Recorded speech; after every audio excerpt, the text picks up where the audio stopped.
Hello everyone, welcome back to our channel. आप सभी का इस यूट्यूब प्लेटफॉर्म पे स्वागत है। मेरा नाम है प्रतिभा। सो स्टूडेंट, आज की क्लास बहुत इंपॉर्टेंट है। स्पेशल अगर हम बात करें तो आपके जो टीजीटी पीजीटी की तैयारी करने वाले स्टूडेंट हैं जिनका सब्जेक्ट होम साइंस है, ये क्लास आप सभी लोगों के लिए है और इसको आप एक महा मैराथन क्लास कह सकते हैं, क्योंकि इसमें हम लोग एक तरीके से आपका कंप्लीट सिलेबस डिस्कस कर रहे हैं। यानी अगर अभी तक आपने सिलेबस कंप्लीट नहीं किया है सो डोंट वरी, आज के सेशन से आपका पूरा सिलेबस कवर हो जाएगा।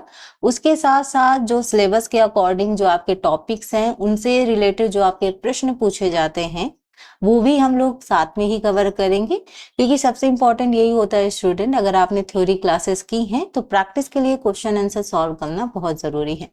ये मत सोचिएगा कि केवल आप टीजीटी पीजीटी की तैयारी कर रहे हैं तभी ये क्लास देख सकते हैं। लगभग सिलेबस डिफरेंट नहीं होता है, तो अगर आप अदर एग्जाम जैसे नेट, बीपीएससी, DSSB, LTGIC वगैरह की भी तैयारी कर रहे हैं तो भी आप इस क्लास को देख सकते हैं। यानी बेसिकली आपको थ्योरी बहुत हेल्प करने वाली है। क्वेश्चन का जो पैटर्न है वो डिफरेंट होता है थोड़ा सा नेट का और टीजीटी पीजीटी की बात करें तो, बट अगर हम बात करें यहाँ पे सिलेबस की, थ्योरी चीजों की, तो वो आपको हेल्प करेगी।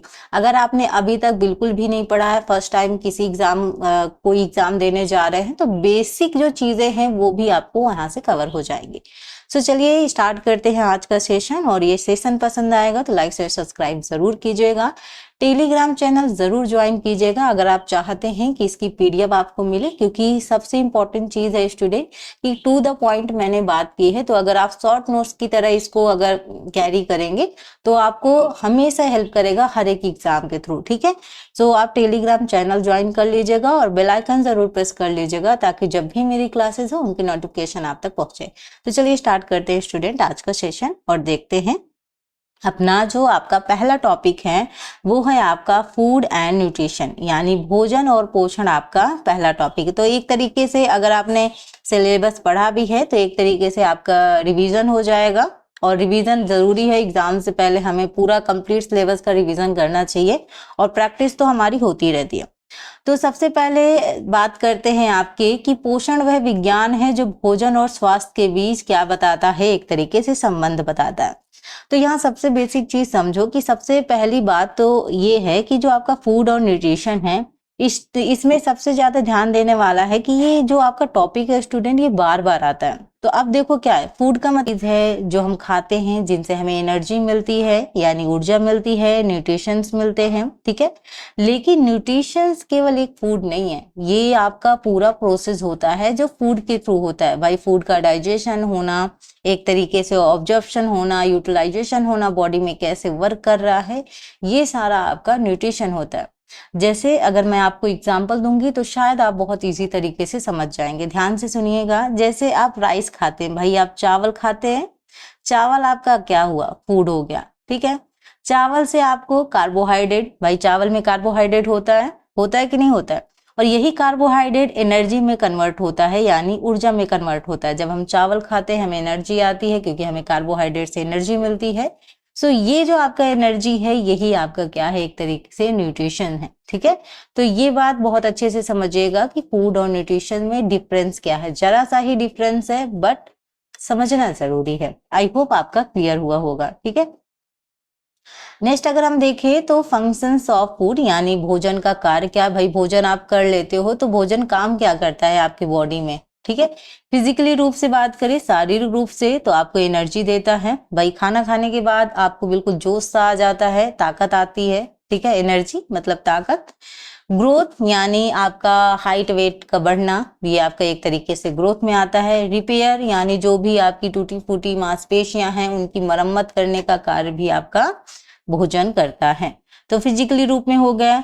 अगर हम यहाँ मनोवैज्ञानिक रूप में बात करें तो सेटिस्फैक्शन, खाना खाने के बाद एक संतुष्टि मिलती है। भोजन का कार्य क्या है, भाई संतुष्टि प्रदान करना।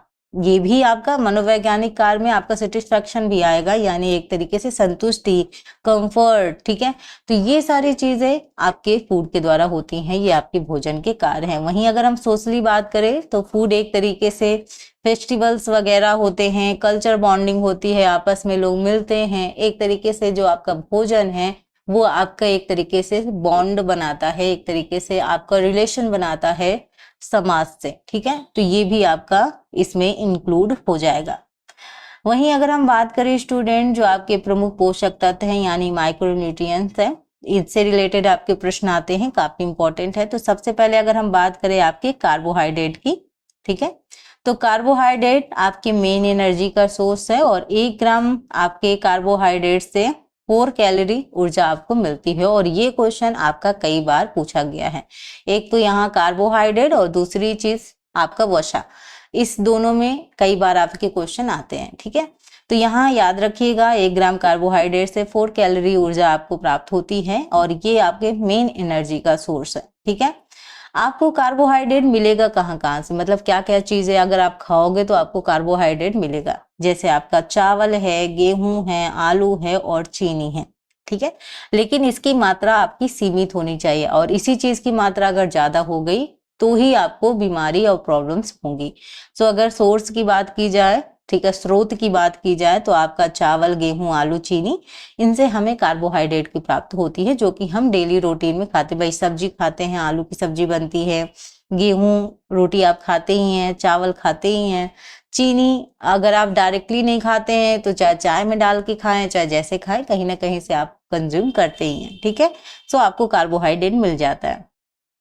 देखो ये जो आपके पोषक तत्व हैं, अगर इनकी कमी और अधिकता दोनों ही रीजन आपकी बीमारी के हो सकते हैं, तो ये भी आपसे प्रश्न पूछे जाते हैं एग्जाम के थ्रू। जैसे अगर हम अधिकता की बात करें तो ओबेसिटी और डायबिटीज जैसी बीमारी जो कि काफी विकट है, और यहाँ स्पेशली बात करें तो मोटापा तो बहुत ज्यादा ही बढ़ जाता है अगर आप इन चीजों का सेवन बहुत अधिक मात्रा में करेंगे।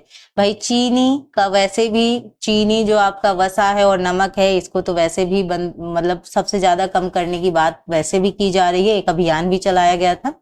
लेकिन यहाँ पे बात करें, मोटापा बीमारी का मेन कारण है, तो याद रखिएगा अगर इसकी अधिकता हुई तो आपका मोटापा और मधुमेह, जिसे हम डायबिटीज कहते हैं, 2 तरीके की होती हैं, टाइप 1 भी होती है, टाइप 2 भी होती है। तो याद रखिएगा आपके कार्बोहाइड्रेट के अधिक सेवन से ये प्रॉब्लम हो सकती है। कमी से क्या हो सकता है, कमी से बीमारी का नाम याद रखिएगा, कीटोसिस, ठीक है, कीटोसिस बीमारी इसकी कमी से हो जाता है अगर आपने इसका सेवन नहीं किया। मतलब आपके लिए जरूरी है, बट ये है बेसिकली आपको बैलेंस में चीजें करनी है, ना ज्यादा ना कम। बहुत ज्यादा अगर आप ज्यादा करेंगे तो आपको मोटापा और मधुमेह जैसी प्रॉब्लम, और अगर आप बिल्कुल ही सेवन नहीं करेंगे कि चलो ठीक है मैं चीनी नहीं खा रहा, मैं चावल नहीं खा रहा, मैं गेहूं कुछ भी नहीं खा रहा, मैं अदर चीजें खाऊंगा, तो भी आपको प्रॉब्लम हो सकती है कीटोसिस जैसी प्रॉब्लम, और आपकी बॉडी में एनर्जी रहेगी नहीं तो आपको कमजोरी सी महसूस होगी। तो ये दोनों सिचुएशन हो सकते हैं। देखिएगा मैंने जितने भी आपके नोट्स में सारी चीजें मेंशन की हैं वो टू द पॉइंट मेंशन की हैं, बहुत ज्यादा डिटेल नहीं किया है, ताकि अगर आप लास्ट मोमेंट पे भी एग्जाम के थ्रू अगर आप ये रिवीजन करेंगे तो आपको बहुत हेल्प मिलेगी, ठीक है। वहीं अगर हम बात करें आपके प्रोटीन्स की, तो बॉडी बिल्डिंग न्यूट्रिशन है, यानी आपके जो शरीर निर्माण करने का एक कार्य है वो आपके न्यूट्रिशन का है। यानी यहाँ पे अगर बात करें तो 1 ग्राम आपके प्रोटीन से 4 कैलोरी ऊर्जा इससे भी आपको प्राप्त होती है, तो ये भी याद रखिएगा। आपने देखा है जो लोग जिम वगैरह करते हैं वो प्रोटीन्स का इस्तेमाल ज्यादा करते हैं, पनीर खाना, सोयाबीन हो गया, ठीक है, और कुछ प्रोटीन्स वाले डिब्बे भी आते हैं जैसे इंडोरा मास वगैरह, और भी बहुत सारी चीजें, वो अलग बात है। लेकिन बेसिकली जो दालें हैं, जो सोयाबीन है, जो आपका पनीर वगैरह है, इनसे प्रोटीन की काफी अच्छी मात्रा मिल जाती है। मांस मतलब आप नॉन वेज खाते हैं तो भी आपको अच्छी मात्रा मिलती है। तो यानी एक तरीके से मसल्स के लिए आपके लिए प्रोटीन का सेवन करना जरूरी है। आपको प्रोटीन कहाँ कहाँ से मिलेगा, जैसे मैंने आपको बताया भाई दालें हैं, दूध, अंडा, मांस और सोयाबीन, इन सब से अगर आपको प्रोटीन अच्छी मात्रा में प्राप्त हो जाता है, ठीक है। यहाँ पे आवश्यक अमीनो अम्ल की बात करें तो आपका लाइसीन है, मेथियोनिन है और आपका ट्रिप्टोफैन है, ठीक है। वहीं इसकी कमी की बात करें तो 2 बीमारियां हैं, एक आपका क्वाशियोरकर है और मेरास्मस है। एक तो आपका कार्बोहाइड्रेट और प्रोटीन दोनों की कमी से होता है और एक आपका प्रोटीन की कमी से होता है। यहाँ पे कई बार आपसे क्वेश्चन पूछा जाता है क्वाशियोरकर और मेरास्मस जैसी बीमारियों के बारे में, तो याद रखिएगा अगर प्रोटीन का अगर आपको अच्छी तरीके से नहीं मिला तो ये प्रॉब्लम्स हो सकती है। चलिए अब अगर हम बात करें फैट, ठीक है, यानी हम वसा की बात करें तो वसा भी आपका एक तरीके से एनर्जी का ही सोर्स है। 1 ग्राम आपके वसा से 9 कैलोरी ऊर्जा प्राप्त होती है। यही वाला जो डिफरेंस है कार्बोहाइड्रेट के थ्रू पूछा जाता है। 1 ग्राम से 4 कैलोरी ऊर्जा और यहाँ पे 9 है। ठीक है, बस आपको इतना अंतर आपको याद रखना है।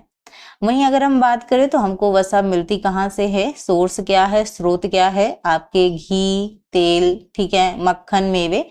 यानी अगर आप बेसिकली जाने तो जो भी ऑयली चीजें, आप ज्यादा ऑयली चीजें का सेवन करते हैं, बहुत ज्यादा तली भुनी चीजें खाते हैं, सो यहाँ पे आपका इसमें प्रॉब्लम होगा।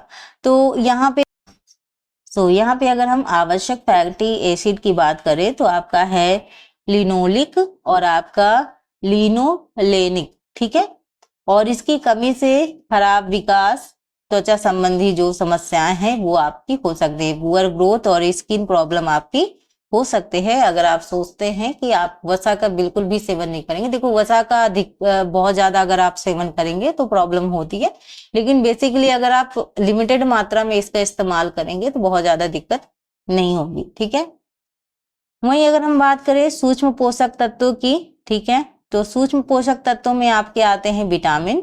ठीक है, तो यहाँ पे आपका फैट सॉल्युबल है, यानी वसा में घुलनशील विटामिन। कई बार आपसे पूछा गया है कौन विटामिन के नाम पूछे जाते हैं, जल में घुलनशील और वसा में घुलनशील। 2 तरीके से आपसे प्रश्न अक्सर पूछे जाते हैं, सो याद रखिएगा। वसा में घुलनशील है आपका A, D, E और K। और वहीं अगर हम बात करें तो यही आपका जल में है आपका B और C।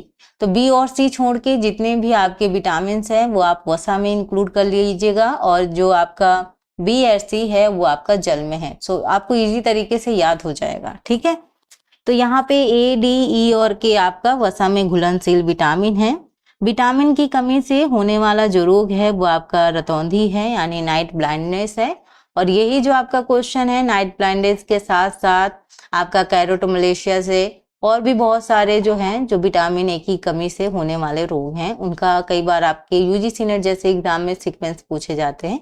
लेकिन अगर हम बेसिकली बात करें तो नाइट ब्लाइंडनेस मतलब एक तरीके से पहले तो आपको थोड़ा धूमिल धूमिल दिखता है, धीरे धीरे आपकी आंखों की जो रोशनी होती है, क्योंकि आंखों की जो सामने वाली रेटिना है उसमें एक तरीके की सफेद झिल्ली सी आ जाती है, जिसकी वजह से आपको धीरे धीरे सा दिखाई देना बंद हो जाता है और फिर आप पूरी तरह से अंधे होने की स्थिति में भी आ सकते हो। तो ये प्रॉब्लम हो जाती है। ठीक है, वहीं अगर हम बात करें विटामिन डी के बारे में तो विटामिन डी की कमी से आपके रिकेट्स और ऑस्टियोमलेशिया जैसी जो बीमारियां हैं वो हो जाती हैं। विटामिन डी, रिकेट्स या आप इसे सूखा रोग भी कह सकते हैं। तो विटामिन डी का मेन स्रोत अगर हम बात करें तो आपका सूर्य का प्रकाश है, सूर्य। ठीक है, उससे आपको विटामिन डी काफी अच्छी मात्रा में मिलता है। याद रखिएगा ये जो रोग के नाम स्टूडेंट मैं आपको बता रही हूँ कि विटामिन ए की कमी से आपका रतौंधी, विटामिन डी की कमी से रिकेट्स और ऑस्टियोमलेशिया। ठीक है, तो यहाँ पे आपको कई बार मिलान के थ्रू और कई बार डायरेक्टली आपको प्रश्न देखने को मिलेंगे। ठीक है, विटामिन ई की कमी से आपका प्रजनन संबंधी जो समस्याएं हैं वो आपकी होती हैं। ठीक है, ये आपका जो विटामिन ई है वो आपका ब्यूटी विटामिन कहा जाता है। वहीं अगर हम विटामिन के की बात करें तो अगर इसकी कमी रही तो खून का जमना आपका नहीं हो पाएगा, यानी ब्लड क्लॉटिंग नहीं हो पाएगी। जैसे आपका मान लो कहीं पे कुछ भी निशान पड़ा, मतलब कुछ भी आपका खरोच आया या कुछ भी अब ब्लड निकला तो वो रुकेगा नहीं जल्दी। तो ये आपका विटामिन के की कमी की वजह से हो जाता है। तो ये याद रखिएगा, रक्त का थक्का ना बनना, विटामिन के। ठीक है, वाटर सॉल्युबल की बात करें यानी जल में घुलनशील जो विटामिन है वो आपका बी कॉम्प्लेक्स है और आपका सी है। तो मैंने जैसे आपको कहा बी और सी छोड़ के जितने भी अदर जो विटामिन है वो आपका वसा में घुलनशील है, और इसी वजह से आपको याद करने में थोड़ा सा आसानी होती है। ठीक है, तो यहाँ पे बी में भी आपके कई सारे हैं, जैसे B1 है आपका थायमिन, तो इसकी कमी से आपका बेरी रोग होता है। विटामिन B2 है जिसे हम राइबोफ्लेविन रासायनिक नाम है। चिलोसिस कई बार प्रश्न आया है आपका। ठीक है, विटामिन B3 नियासिन पेलेग्रा नामक जो आपका रोग है वो हो जाता है। सो देखो ये जितने भी मैं स्टूडेंट आपको आज के सेशन में पॉइंट बता रही हूँ ये मोस्ट इम्पॉर्टेंट है। देखो अगर हम पूरा सिलेबस की बात करते तो शायद 10 दिन 12 दिन भी लग सकते हैं भाई। होम साइंस का सिलेबस इतना इजी तो है नहीं कि आप एक बार में कवर कर पाए। इसी वजह से जो टू द पॉइंट है, जो फैक्चुअल क्वेश्चंस है, जो आने की संभावना ज़्यादा होती है और जो आपके टॉपिक से रिलेटेड हैं, उनको मैंने स्पेशली इसमें मेंशन किया है। तो अगर आप इस नोट्स को कई बार अगर रिवीजन कर लेंगे तो आपका बिल्कुल प्रिपेयर हो जाएगा। तो ये सारी चीजें बिल्कुल इग्नोर मत कीजिएगा, आपके ऐसे ही क्वेश्चन मिलान के थ्रू भी पूछे जाते हैं, ठीक। वहीं विटामिन B12 की अगर बात करें तो कोबालमिन यानी परनीशियस एनीमिया, एनीमिया मतलब एक तरीके से रक्ताल्पता, जिसे हम कहते हैं खून की कमी होना। वहीं विटामिन C की बात करें तो स्कार्बिकम यानी इसकी कमी से आपका स्कर्वी नामक रोग हो जाता है, जो कि आपका विटामिन C खट्टे पदार्थों में आपको प्राप्त होता है, ठीक। वहीं अगर हम बात करें आपके खनिज तत्व की, तो खनिज तत्व में आपका आयरन है, आयरन की कमी से आपका एनीमिया यानी रक्ताल्पता की स्थिति उत्पन्न हो जाती है। आयोडीन की कमी से ग्वाइटर यानी जिसे हम घींघा रोग भी कहते हैं, आयोडीन नामक आयोडीन का अगर आपने सेवन नहीं किया तो होता है गले के साइड में आपका एक तरीके से फोड़ी की तरह हो जाता है, उसी को हम घींघा रोग कहते हैं, ठीक है। वहीं अगर हम कैल्शियम की बात करें तो कैल्शियम से आपका रिकेट्स और ऑस्टियोपोरोसिस जैसी आपकी बीमारी हो जाती है। रिकेट्स मतलब एक तरीके से आपका सूखा रोग, ठीक है। तो इस तरीके से डायरेक्टली आपके क्वेश्चंस देखने को आपको मिल सकते हैं। विटामिन डी की कमी से भी आपका रिकेट्स जैसे प्रॉब्लम होता है। वहीं अगर हम बात करें सोडियम और पोटेशियम की, तो इसकी कमी से आपका इलेक्ट्रोलाइट बैलेंस यानी एक तरीके से इसको हम कहते हैं कि जैसे आपको कमजोरी महसूस होगी और एक तरीके से आपकी जो मांसपेशियां हैं उसमें ऐंठन सी महसूस होगी। तो ये सारी प्रॉब्लम्स आपको देखने को मिल सकती हैं। वहीं वाटर की बात करें, आपके जल की बात करें तो जल का कई सारे काम है जल के, यानी मेंटेन आपके बॉडी टेम्परेचर, यानी आपका जो शरीर का तापमान है उसे मेंटेन करता है। कभी आपने देखा होगा किसी को गुस्सा आता है तो सबसे पहले हम उसे पानी पीने के लिए कहते हैं। क्यों कहते हैं? कि भाई उसका टेम्परेचर नॉर्मल हो जाए, क्योंकि हाई हो गया बिल्कुल, उसको गुस्सा आ रहा है, लो में भी हम उसको घोल देने की कोशिश करते हैं, पानी पिलाते हैं। तो पानी से क्या होता है, जो आपका शरीर का तापमान होता है वो स्थिर हो जाता है, ठीक है। इसी वजह से पानी पीने को कहा जाता है। और पानी की मात्रा भी हमारे बॉडी में ज्यादा ही है, यानी लगभग अगर आप कहेंगे 70% तक आपका जो पानी है वो आपके बॉडी में होता है। सो इसलिए पानी काफी मात्रा में पीना चाहिए। इसकी कमी से निर्जलीकरण जैसी स्थिति हो जाती है, जिससे एक तरीके से आपके बॉडी में आपका जैसे जल की कमी होती है, आपको कमजोरी सी महसूस होगी और भी बहुत सारी प्रॉब्लम्स हो सकती है, ठीक। तो ये जो आपका है वाटर के कई सारे कार्य है। और भी अगर हम बात करें तो हमारे भोजन को घुलनशील बनाने का कार्य भी आपका जल करता है। उसके साथ साथ अगर हम बात करें, शरीर में जो भी वर्ज्य पदार्थ है उसको मूत्र और पसीने के द्वारा बाहर निकालने का कार्य भी आपका जल करता है। तो कई सारे फंक्शंस हैं जल के जो आपके लिए इम्पोर्टेंट है। तो उन सभी पोषक तत्वों के साथ साथ आपका जल का भी होना जरूरी है। नेक्स्ट अगर हम बात करें स्टूडेंट, तो रेशे युक्त आहार की बात करें तो रेशे युक्त आहार में आपका फलों, सब्जियों, साबुत अनाज में पाया जाता है, याद रखिएगा। ये आपका क्या करता है, आपके डाइजेशन में हेल्प करता है, यानी आपके पाचन में मदद करता है। जो कब्ज यानी गैस जैसी प्रॉब्लम होती हैं उनको आपको बचाने का कार्य भी आपका करता है, ठीक है, याद रखिएगा।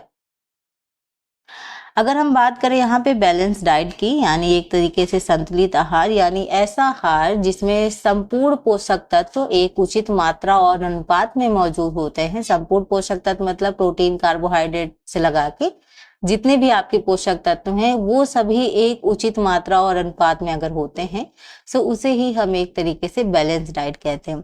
कोई भी बीमार हुआ उसे हम सबसे पहले यही सलाह देते हैं कि आप एक बैलेंस डाइट का इस्तेमाल करें, एक संतुलित आहार का सेवन करें, जिससे आपको कोई भी परेशानी नहीं होगी। तो सभी पोषक तत्वों का उचित अनुपात ही आपका क्या है, बैलेंस डाइट है, यानी आपका संतुलित आहार है। ICMR रिकमेंडेशंस के थ्रू कुछ चीजें हैं, जैसे आपका जो कार्बोहाइड्रेट की जो आपको मात्रा का सेवन लगभग 60 से आपका 65% करना चाहिए। प्रोटीन 10 से 15% आपका, वहीं वसा आपका 20 से 25% बोला गया है, ठीक है। सो ये जो आपका डेटा है ये आपका जानना जरूरी है, इसे आप याद रख सकते हैं, ठीक है। चलिए अब आपका क्वेश्चन फूड प्रिजर्वेशन से भी पूछा जाता है, यानी खाद्य संरक्षण। खाद्य मतलब खाने पीने वाली चीजें हैं, उनका कैसे आप स्टोर करके रख सकते हैं, कैसे आप सुरक्षित रख सकते हैं, कौन कौन सी ऐसी विधियां हैं, कौन कौन सी ऐसे मेथड हैं जिनका यूज करके आप लंबे, देखो बहुत सारी ऐसी चीजें हैं जो मौसम के अकॉर्डिंग खराब जल्दी हो जाती हैं, उनको स्टोर रखने का जो तरीका होता है वो डिफरेंस होता है। तो इस वजह से भाई जैसे आप दूध है, आप अगर उसे उबालेंगे नहीं तो वो फट जाएगा। तो कई सारे ऐसी चीजें हैं जिसे हमें जानना जरूरी है। तो इससे रिलेटेड आपके प्रश्न आते हैं, आप बखूबी जानते हैं, जिन्होंने अपना सिलेबस देखा हुआ है वो अच्छे से जानते हैं कि ये आपके सभी प्रश्न जो मैं आपको चीजें करा रही हूँ उनसे आपके जरूर पूछे जाएंगे। मेथड की बात करूँ स्टूडेंट, तो सुखाना, जमाना, प्रशीतन, पौष्टिरीकरण, डिब्बाबंदी, अचार बनाना, ये सभी मेथड आपके शामिल है। ठीक है, जैसे भाई आप दूध को उबाल रहे हो, बहुत सारी ऐसी चीजें हैं जिन्हें आप फ्रिज में रख के स्टोर कर रहे हो, बहुत सी चीजें ऐसी हैं जिन्हें आप सुखा कर स्टोर करते हो, है ना। अचार रहता है तो उसे आप ढक्कन पे कैसे ऐसे बंद करते हो कि आपका जो हवा है वो अंदर ना जाए, नमी ना जाए, क्योंकि उसकी चक्कर में उसमें फफूंदी लग सकती है। तो ये जो तरीके होते हैं ये आप उन खाद्य पदार्थों को लंबे समय तक सेव करके रख सकते हो, उनकी सेल्फ लाइफ बढ़ा सकते हो। ठीक, वहीं अगर हम उद्देश्य की बात करें, भाई सेल्फ लाइफ बढ़ाना और खराब होने से बचाना, हमारा उद्देश्य एक ही है। भाई आप दूध को क्यों उबाल रहे हो, ताकि वो खराब ना हो, है ना, वो चले। भाई दूध जितने दिन आप चला रहे हो उतने दिन चले, यही जो आपका होता है, यही आपका उबालना होता है। अचार होता है कि भाई सालों साल बहुत सारे लोग अचार रखे रहते हैं, उनका अचार खराब नहीं होता, और बहुत सारे लोग ऐसे भी हैं जिनका अचार बहुत जल्दी खराब होता है। तो यहाँ पे रखने का जो तरीका है वो थोड़ा सा डिफरेंस होगा। ठीक है, तो ये थोड़ा सा हमें चीजें ध्यान रखनी चाहिए। वहीं अगर हम खाद्य मिलावट की बात करें, तो आजकल आप जानते हैं खाने पीने वाली चीजों में बहुत ज्यादा मात्रा में मिलावट हो चुकी है, और जिसकी वजह से हम विश्वास ही नहीं कर पाते हैं कि आखिरकार कौन सी चीज ओरिजिनल है, कौन सी चीज में मिलावट की गई है। आप बिल्कुल भी पता नहीं लगा सकते, क्योंकि जो मिलावट की जाती है वो हूबहू वैसी ही चीज की मिलावट की जाती है। तो इस वजह से थोड़ा सा पता लगाना मतलब एक तरीके से नहीं हो पाता है। तो इस वजह से भी कुछ चीजें बनाई गई हैं। यहाँ पे अगर हम बात करें तो दूध की अगर हम बात करें, कॉमन एग्जांपल अगर मैं आपकी ले रही हूँ, तो जल और स्टार्च, भाई दूध में पानी वगैरह मिलाते हैं। ठीक है, दूध जैसा पाउडर भी आते हैं, उनको भी मिला के चीजें की जाती हैं, जिससे कलर आपका बिल्कुल दूध की तरह लगेगा, लेकिन जब आप हाथ से टच करेंगे, भाई दूध अगर आप ओरिजिनल दूध की बात करते हैं तो अगर आप उन्हें सतह पे रख रहे हैं तो बहुत जल्दी फैलेगा नहीं, है ना। और वही अगर हम बात करें पानी वगैरह मिला हुआ है, तो जैसे ही आप उसको सतह में या अपनी हथेली में रखेंगे चेक करने के लिए कि भाई दूध में पानी की मिलावट है कि नहीं है, तो बह जाएगा। भाई पानी मिला होगा तो नेचुरल सी बात है, तुरंत बह जाएगा, लेकिन अगर रियल दूध है तो वो मतलब उसी में रहेगा, देर से बहेगा लेकिन उसी में रहेगा। कहने का मतलब ये आप अपने हाथों से चेक कर सकते हो, कॉमन चीज है। भाई दूध वाला दूध में पानी मिलाता ही मिलाता है, बट इतना ना मिलाए कि दूध कम पानी ज्यादा लगे, है ना। तो यहाँ अगर हम सरसों की तेल की बात करेंगे तो अर्जिमोन का तेल की मिलावट की जाती है। हल्दी की बात करेंगे तो सीसा आपका क्रोमेट की मिलावट की जाती है। ये हल्दी में एक लेड क्रोमेट जैसा पदार्थ की मिलावट की जाती है, जिससे मतलब इसका क्या होता है स्टूडेंट, इसमें आपको वैसा ही पीला कलर दिखेगा जैसा आपका हल्दी का। आप ओरिजिनल हल्दी का कलर और जो आपका रेडीमेड जो बाजार से आपकी हल्दी आती है उसके कलर में आप देखिएगा, हाथों से मसल के आपको डिफरेंस पता चलेगा उसमें। तो ये जो हल्दी में लेड क्रोमेट जैसा पदार्थ मिलाते हैं, जो कि आपका बिल्कुल हल्दी के जैसा पीला रंग देने के लिए मिलाया जाता है, इससे बहुत सारी प्रॉब्लम होती हैं, कैंसर जैसी बीमारी, वृक्क में आपका प्रॉब्लम, धमनियों में प्रॉब्लम। तो ये जो प्रॉब्लम है ये इसी की वजह से होती है। और आप जानते हैं भाई हम दाल सब्जी बना रहे हैं, डेली रूटीन में हम हल्दी का इस्तेमाल कर रहे हैं। अब घर पे तो ये काम कोई कर नहीं पाता, तो नेचुरल सी बात है कि हम बाजार से ही लेकर आएंगे। और इस तरीके की अगर मिलावट होगी तो इंसान को तो भाई ये तो डेली रूटीन की चीजें हैं, इनका इस्तेमाल करना इम्पॉसिबल, मतलब अगर हम ना करें तो हल्दी के बिना क्या ही होगा, है ना। तो यहाँ पे इस्तेमाल करना जरूरी है, लेकिन इन चीजों की मिलावट से कई सारी बीमारियां हमें हो सकती हैं, जैसे मैंने आपको बताया। तो हानिकारक प्रभाव क्या है? खाद्य विषाक्तता, कैंसर, अंग क्षति, बहुत सारी प्रॉब्लम हो सकती है। हार्ट अटैक जैसी प्रॉब्लम आपकी हो सकता है, किडनी खराब हो जाए, कैंसर जैसी बीमारी जो कि बहुत ही खतरनाक है। आजकल के समय में कैंसर जैसी समस्या बहुत ही खतरनाक है और बहुत तेजी से फैल रही है। तो यही जो चीजें होती हैं, इन्हीं हम चीजों को थोड़ा सा जितना अवॉइड कर सकते हैं, जितना पॉसिबल हो सकता है, जो चीजें हम घर पे बना सकते हैं उन्हें हमें बनाना चाहिए। जो नहीं है हमारे हाथ में कि नहीं, हमें उनसे बाजार से ही लाना पड़ेगा, जिसे हम नहीं बना पाएंगे उनको हमें करना चाहिए। अदरवाइज मैं तो आपको यही सलाह दूंगी कि जितना ज्यादा हो सके आप घर की चीजें खाने पर फोकस करें, बाहर की चीजों को थोड़ा अवॉइड करें, क्योंकि बाहर कमाने के चक्कर में लोग क्या क्या कर रहे हैं भगवान जाने, है ना। उनको लगता है कि हमारे घर वाले तो खा नहीं रहे हैं, बाहर वाले खा रहे हैं, तो कुछ भी मिलावट करो। तो आजकल लोग कमाने के चक्कर में गलत काम कर रहे हैं, लेकिन उनको समझाने वाला कोई नहीं है। तो नेचुरल सी बात है, अपनी सेफ्टी अपने हाथ, तो थोड़ा सा आप इस पे ध्यान दीजिएगा। वहीं अगर हम बात करें स्टूडेंट, तो कई बार आपके प्रश्न आते हैं राष्ट्रीय पोषण कार्यक्रम यानी आपका नेशनल न्यूट्रिशन कुछ प्रोग्राम्स के थ्रू आपसे प्रश्न पूछे जाते हैं।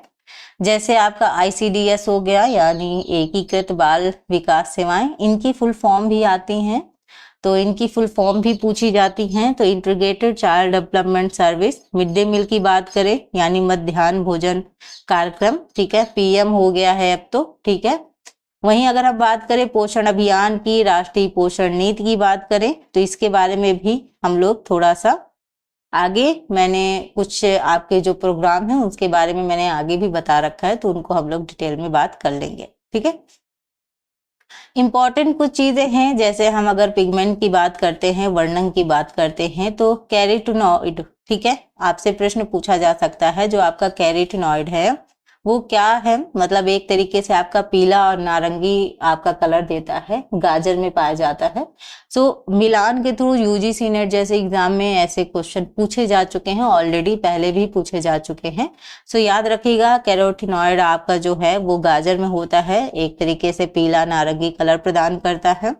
वहीं क्लोरोफिल की बात करें तो आपका पालक में एक तरीके से हरा रंग प्रदान करता है। वहीं अगर हम बात करें आपका एंथ्रोसायनिन की बात करें तो आपका ये होता है बैगन में, ठीक है, लाल और नीला टाइप का मिक्स, याद रखिएगा। तो इसके थ्रू आपका डायरेक्टली क्वेश्चन पूछे जा सकते हैं, तो आपको थोड़ा सा इसके बारे में नॉलेज होनी चाहिए, ठीक है। ऐसे आपके मिलान के थ्रू आपको पूछे जा सकते हैं, आपको मिलान के थ्रू बताने पड़ेंगे। यहाँ बेटालियंस की बात करें तो आपके इसमें होता है चुकंदर में, ठीक है। कुछ एंजाइम्स हैं, जैसे एंजाइम्स क्या है, एमाइलेज की बात करें तो ये क्या करता है, एक तरीके से जो स्टार्च है उसको तोड़ने का काम करता है। लाइपेज की बात करेंगे, 2 बार लिख दिया मैंने, ठीक है। तो ये वसा को तोड़ने का, वसा को ब्रेक करने का यानी फैट को ब्रेक करने का काम करता है। और अगर हम प्रोटाइज की बात करें तो एक तरीके से ये प्रोटीन को ब्रेक करने की बात करता है, ठीक है। जैसे कुछ क्वेश्चंस बेसिकली अगर पूछे जाते हैं तो मान लो पूछ लिए गए कि किस विटामिन को एंटी स्टेरिटी विटामिन कहा जाता है, तो वो आपका विटामिन ई है। वहीं आपसे प्रश्न पूछ लिया गया कि जो आपका ग्वाइटर है वो किसकी कमी से होता है, तो आयोडीन की कमी से होता है, जिसे हम आप घेंघा रोग बता रहे थे। वहीं विटालिन्स वर्णक पाया जाता है तो वो किस में पाया जाता है, आपका चुकंदर में पाया जाता है। तो इस तरीके के भी आपको प्रश्न देखने को मिलेंगे। नेक्स्ट जो स्टूडेंट आपका टॉपिक है, अभी हम लास्ट में क्वेश्चंस करेंगे सारे टॉपिक्स को लेके, सो डोंट वरी। ये जो आपको मैंने 3 जो आपको क्वेश्चन बताए, ये तो मैंने एग्जांपल के तो थोड़ा सा बताया है, बाकी हम लोग लास्ट में सारे क्वेश्चंस करेंगे। होम मैनेजमेंट, जो आपका जो स्टूडेंट आपका जो नेक्स्ट टॉपिक है वो आपका क्या है, होम मैनेजमेंट है। अब इसको थोड़ा सा हम समझने की कोशिश करते हैं, क्योंकि होम मैनेजमेंट आपका मेन इंपॉर्टेंट टॉपिक और इससे भी आपके प्रश्न बहुत ज्यादा बनते हैं।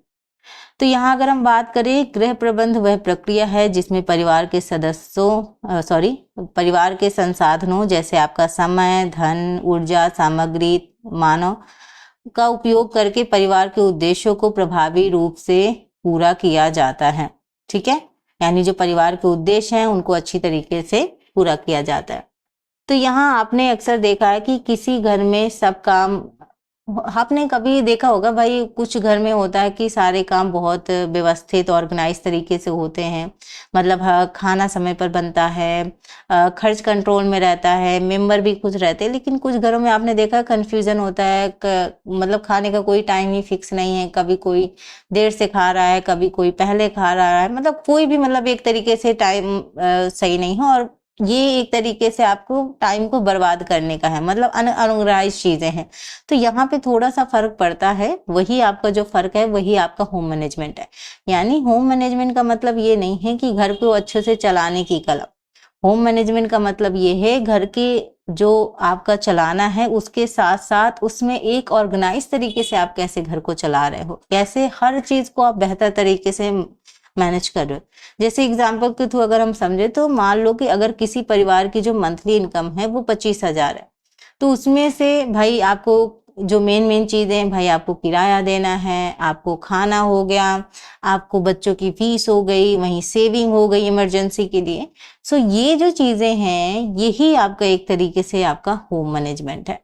तो यहाँ पे आपको बस इतना ध्यान देना है कि अगर गृह विज्ञान गृह प्रबंध की अगर हम परिभाषा की बात करें तो वह प्रक्रिया है जिसमें परिवार के संसाधन, जिसमें आपका समय, धन, ऊर्जा, आपकी जो सामग्री है उसका कैसे आप उचित तरीके से उपयोग करते हैं और अपने जो परिवार हैं उनके उद्देश्यों को अच्छे तरीके से पूरी करते हैं, वो आपका होम मैनेजमेंट होता है। ठीक है।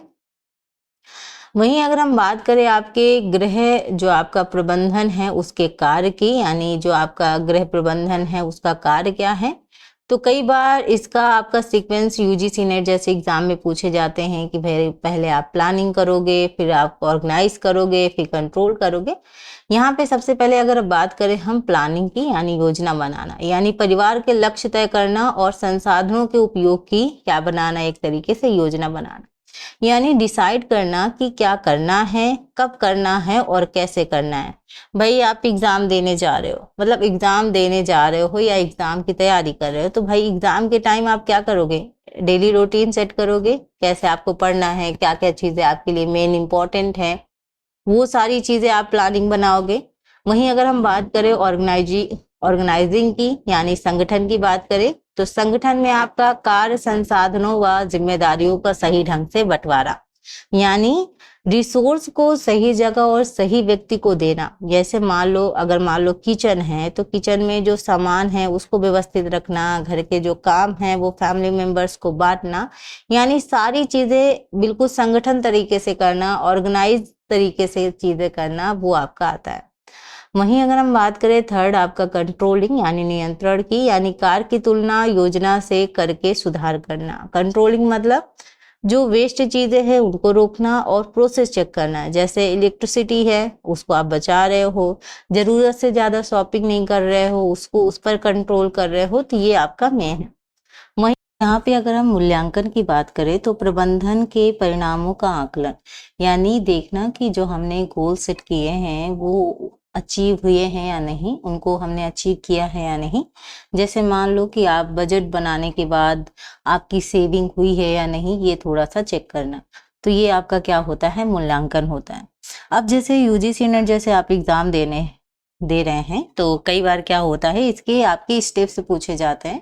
तो सीक्वेंस में आपको अरेंज करना होता है कि पहले प्लानिंग आएगा, फिर ऑर्गेनाइजिंग आएगा, फिर कंट्रोलिंग आएगा, लास्ट में आपका इवेलुएटिंग आएगा। सो इस तरीके से आपको अरेंज करना रहता है। सो ये रहा। एंड देन बात करते हैं आपके टाइप्स ऑफ रिसोर्स के बारे में, यानी संसाधनों के प्रकार के बारे में। तो स्टूडेंट सोचो, अगर घर को मैनेज करना हो तो हमें रिसोर्स चाहिए होंगे। ठीक है। तो सबसे पहले आता है आपका ह्यूमन रिसोर्स, यानी मानव संसाधन। जैसे आपका ज्ञान है, कौशल है, ऊर्जा है और समय है। तो जैसे जैसे मान लो कि मम्मी या पापा जैसे कुकिंग की उनके पास स्किल है, मतलब मम्मी या पापा की मान लो अर्निंग की स्किल है, किसी की कुकिंग की स्किल अच्छी होगी, हो सकता है किसी कोई पैसा बचाने में काफी अच्छा हो। तो सबकी अपनी अपनी एक क्षमता है, एक आप ये कह सकते हो कि एक एबिलिटी है, कौशल है, वो सब होता है। वहीं अगर हम नॉन ह्यूमन की बात करें, यानी अमानवीय की बात करें, तो आपका है घर, आपका धन, आपका वाहन, आपकी जो उपकरण है, तो यहाँ पे जैसे आपका सैलरी भी हो सकती है, घर की जगह हो सकती है, ठीक है। सो ये सारी चीजें आपकी क्या है, नॉन ह्यूमन रिसोर्स है। तो कई बार आपसे पूछा जा सकता है कि ह्यूमन रिसोर्सेस कौन कौन से हैं, ज्ञान, कौशल, ऊर्जा, समय, ये सारे आपके क्या हैं, ह्यूमन रिसोर्स हैं।